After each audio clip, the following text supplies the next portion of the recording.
Bienvenue sur CBNext, c'est Dominique Diemy avec votre émission préférée à la recherche.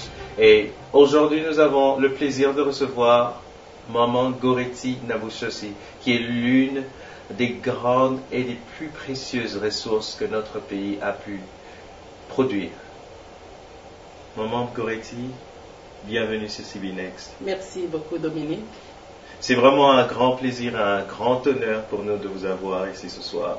Vous pouvez le voir par mon sourire. Et je crois que vous êtes, vous connaissez bien déjà, vous êtes déjà familier avec les règles de notre émission. C'est-à-dire, nous vous emmenons ici sur le plateau, nous vous exposons à la caméra et notre audience pourra vous éplucher, c'est-à-dire connaître un peu qui vous êtes, connaître ce que vous avez fait dans la vie, connaître ce que vous êtes en train de faire et entendre un peu de vous, voir votre vue un peu du monde et des challenges que vous avez rencontrés dans votre vie et vos conseils. Parce que nous avons entendu dire que vous ne parlez pas beaucoup, mais vous prêchez plus par l'exemple. Et vous avez un grand exemple que beaucoup d'entre nous sont en train de suivre, voudraient bien accomplir. Mais le grand public ne le connaît pas encore. C'est pour ça que nous avons amené ici. Comme ça, ils peuvent voir, ils peuvent l'entendre. Nous savons que vous êtes né au Congo. Oui, bien sûr.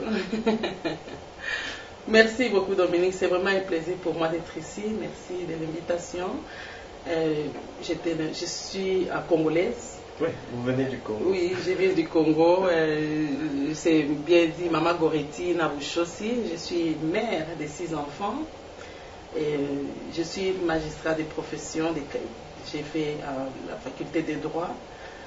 Et donc maintenant, je suis aux États-Unis en train de travailler avec Congo Restoration. Mais quand vous dites vous êtes en train de travailler avec Congo Restoration, là vous essayez d'être humble, vous voulez nous cacher des choses, parce que nous savons que vous avez créé Congo Restoration, cette grande organisation que notre audience va découvrir dans cette émission. Vous avez créé Congo Restauration. Oui. Vous travaillez avec Congo Restauration, c'est autre chose. Mais vous avez créé ce bijou qui est Congo Restauration. Ah oui, est-ce que vous pouvez nous parler un peu des circonstances qui ont conduit à ce que vous créiez cette organisation?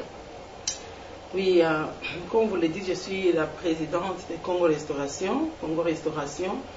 Et Congo Restauration, c'est une organisation qui est en train de s'occuper des femmes qui étaient violées chez nous au Congo et des enfants orphelins, donc les enfants victimes de la guerre. Ok, mais pourquoi les enfants? Pourquoi vous voulez aider les enfants? C'est pas que je ne veux pas aider les enfants, mais c'est une particularité que généralement on n'entend pas souvent parler, dont on n'entend pas souvent parler. Mais pourquoi vous vous attelez aux enfants orphelins? Oui, spécialement les enfants orphelins, c'est vraiment mon fardeau. C'est vraiment mon fardeau parce que moi-même d'abord j'ai grandi comme orpheline. J'ai perdu mes parents trop tôt. Et donc connaissant des petites difficultés que les orphelins rencontrent, j'ai été intéressée beaucoup, j'ai été beaucoup intéressée à pouvoir défendre les droits de l'orphelin, en fait les droits de l'enfant en général et spécialement de l'orphelin, et donc aussi les droits des enfants, des femmes qui sont opprimées. Okay. C'est ça le fardeau que j'ai. C'est le fardeau que vous avez. Mais vous nous avez dit tantôt que vous étiez mariée, vous étiez mère de 6 enfants, excusez-moi.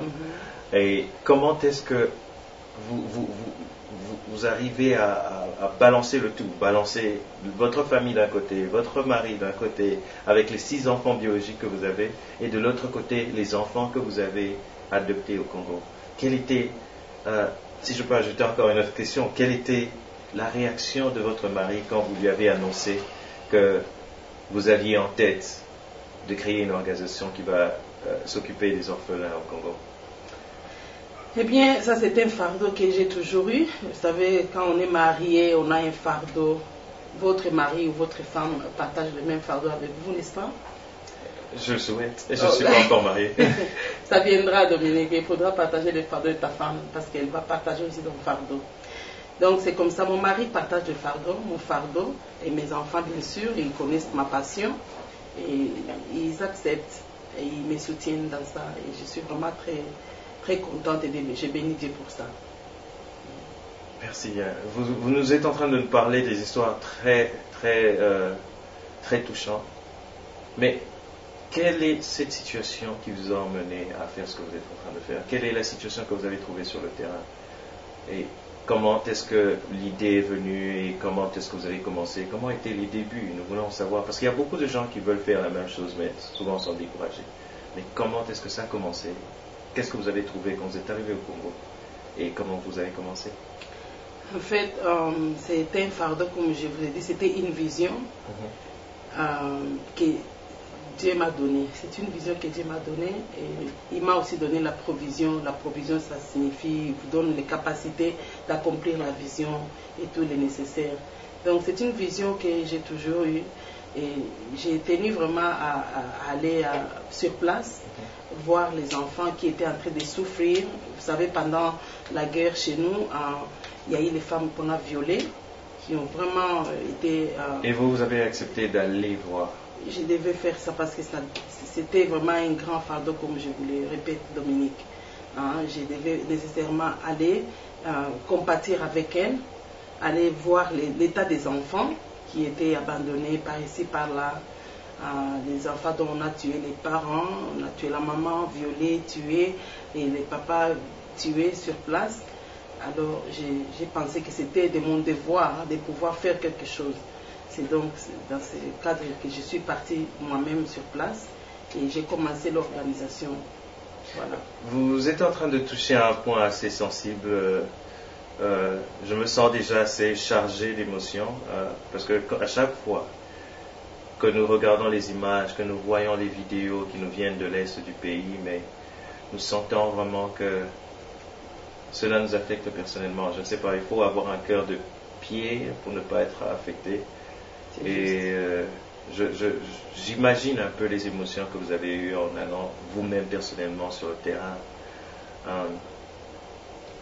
Je voudrais proposer à notre audience de pouvoir voir un peu les images que vous nous avez recueillies, que vous avez ramenées de l'Est du pays. Et sans plus tarder, nous allons prendre cette pause ici, mais nous allons vous proposer les images de Maman Goretti au Kivu avec les femmes victimes de viol.